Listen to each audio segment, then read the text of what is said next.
In honour of D-Day, we're going to be building one of the most important aircraft of the Second World War, the Douglas C-47 Skytrain, known in RAF service as the Dakota. When people think of D-Day, they often picture the landings on the beaches, but hours before the first troops hit the sand, thousands of airborne soldiers were already behind enemy lines. During the early hours of June 1944, over 20,000 Allied troops were dropped across Normandy. Their mission was to seize bridges, destroy key roads, and prevent German reinforcements from reaching the coast. So today we're building this RAF Dakota, complete with the iconic invasion stripes that became synonymous with Operation Overlord. Starting with the interior, and I'm keeping things pretty simple, as you can see. There's not a huge amount of detail on this kit. In fact, calling it basic might be generous. Still, enough can be seen through the cockpit windows that it's worth adding some colour. The interior walls receive a coat of interior green, and the floor is painted a metallic grey. The crew figures are painted in fairly generic RAF colours: navy bottoms, yellow Mae West life jackets, and brown flight helmets. And once the cockpit seats are painted, everything's assembled, the crew are glued into place, finishing touches to the rear compartment, and then the fuselage is closed up. Before going into the full paint job, I just wanted to touch on the engines. They're pretty simple, three-piece assembly, goes together pretty nicely, and I hit these up with some exhaust manifold grey. I cover up all the windows with some blue masking fluid. And then it's time for the less glamorous part of the build, dealing with some of the seams. I use some of this surfacer to fill the joins. It works really well in a lot of places, although the seam along the top of the fuselage proves to be a little more stubborn than I'd hoped.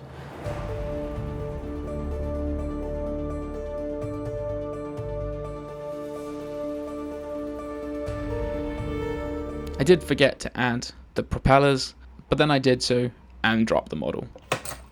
That set me back a few steps. I build in the landing gear, and to give the aircraft a little bit more weight and realism, I use an old modeller's trick. I melt the bottom of the tyres and press them down onto a flat surface. This helps create the appearance of the weight of the plane resting on those wheels. It's a subtle effect, but one that really helps bring the finished aircraft to life. Alright, so with all the construction complete, it's now time for paint. The entire model receives a black primer coat before pre-shading using a light grey. I apply this across the panels, on the wings, and some of the upper surfaces to help create that variation beneath the camera. I then spray light grey across the entire underside, and rather than aiming for a perfectly even finish, I intentionally leave it quite patchy and uneven. This almost acts as a form of weathering before I even start the weathering. Once that's dry, the underside is masked off and I move on to the upper. This is all olive drab and is sprayed across the top surfaces. I do it as a light pass to make sure that pre-shading comes through.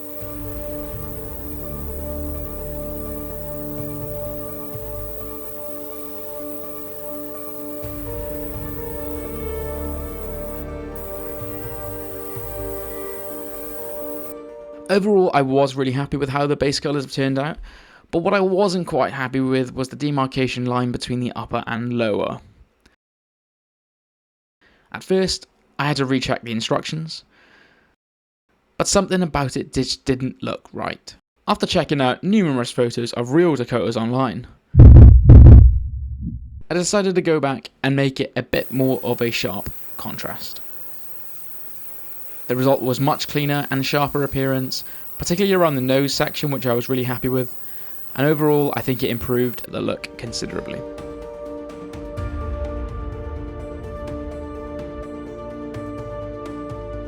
Alright, so with the base paint complete, I start picking out some of the smaller details. Leading edges of the wings are masked up and sprayed black before the tape is removed to reveal a nice crisp edge.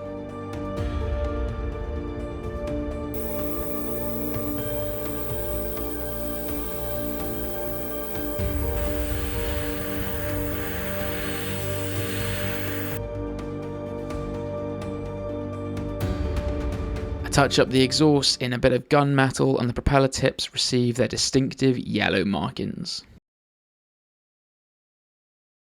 I used some Tamiya rubber black on the wheels And with all the major painting complete, the entire aircraft receives a coat of gloss varnish. That seals everything in and preps us for weathering. When that gloss coat is fully cured, the first job is to remove the masking fluid from the windows. Now I have to admit, I am not very good at using this stuff. If anybody has any tips on how to stop pulling up paint when you take it off, please let me know in the comments, because I always seem to struggle with clean edges. Thankfully the windows do survive the process well enough, and we can move on to the weathering stage. I start with this AK panel liner, and the Dakota was a large, hard work transport aircraft, so adding some definition to the panel lines really helps break up those large expanses of olive drab and light grey. I get this into all of the seams before being left to mostly dry, and once it's had time to settle into all those recesses, I use a cotton bud with a bit of thinner to remove the excess. This leaves behind some nice subtle staining while helping emphasise the panel lines and surface detail.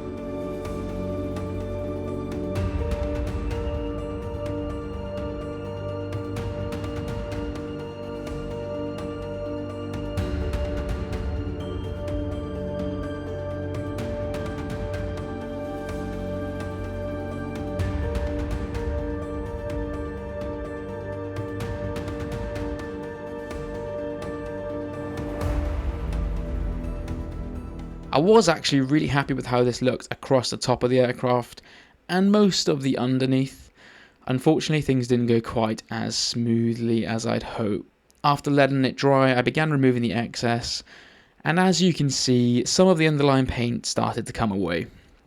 Whether it was an issue with the gloss coat, or not leaving enough time to dry, or something else entirely, like magic, I honestly don't know. But at this point, I left my office, I went downstairs, and I complained. Luckily, my wife talked me around and told me to keep going with it. This model was dangerously close to ending up on the shelf of doom, and there simply wouldn't have been a video about it. But my wife was very convincing, and I did return to it, and honestly, I'm glad I listened. With the worst of the weathering issues behind me, I moved on to adding some more realistic operational wear. The exhaust staining is one of the more noticeable features on any aircraft, and I used a mixture of dark grey and black to gradually build up those exhaust trails behind the engines. I then added some metal paint chipping, focusing primarily on wing roots and leading edges where crew members would have regularly walked during servicing and loading operations. In a few places I did get slightly carried away, particularly around the flaps, and I just used a little bit of thinner on a soft brush to take that back. With all the weathering complete, we now come to arguably the most iconic feature of any D-Day aircraft, the invasion stripes.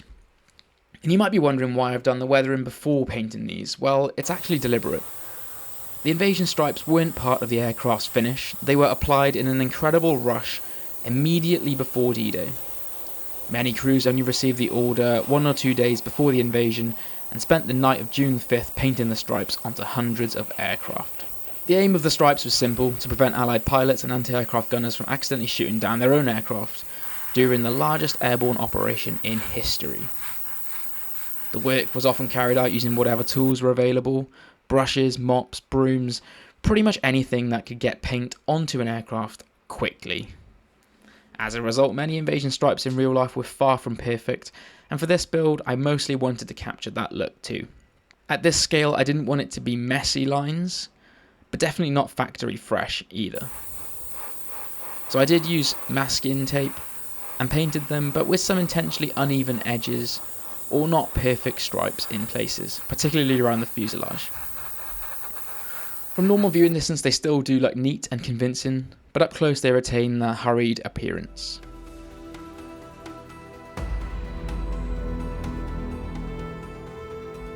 With those stripes complete, another gloss coat goes down in preparation for decals. And when it comes to decals, I pretty much always follow the same process, so if you've seen one of my videos before, you know what we do. First, a little microset is applied to the surface. I position the decal very carefully, remove any excess moisture, and then once it's in place, I use microsol to soften it and help it to conform to the surface detail. At least that's the plan. Unfortunately, I made a classic mistake of touching one of these decals while it was still softening. So the moment I pressed it, it lifted up and it began to tear apart. Incredibly frustrating. Rather than trying to completely replace it, I just went with it. I cut it away and decided to eventually add some extra chipping in this area. It wasn't ideal, but certainly better than having a completely unrealistic, ruined decal on the surface. The rest went down much more smoothly. The RAF roundels and aircraft markings were added before another application of microsol, helping them to settle into every panel line, rivet and surface detail. Of course, I still wanted to touch them before they were fully dry. Some habits are clearly hard to break.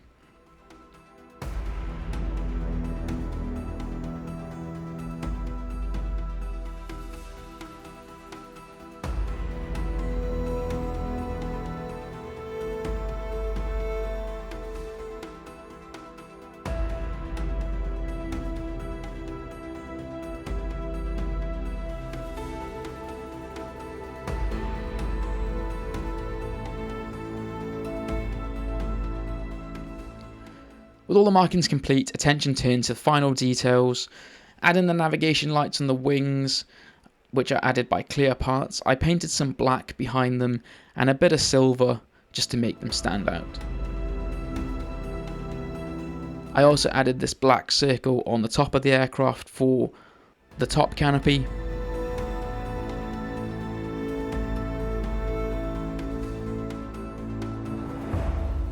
Using clear fix on all of these to make sure that it doesn't fog up the clear parts. With all of that done, there's only one thing left to do: seal it all in using ultra matte varnish, which knocks back the shine and tidies up all of the weathering together. And with that, the build is complete.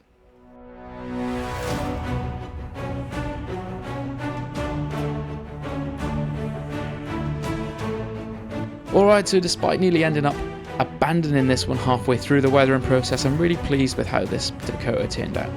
In the early hours of June 6th, aircraft just like this one carried airborne troops into Normandy, and for that reason alone it remains one of the most important aircraft ever built.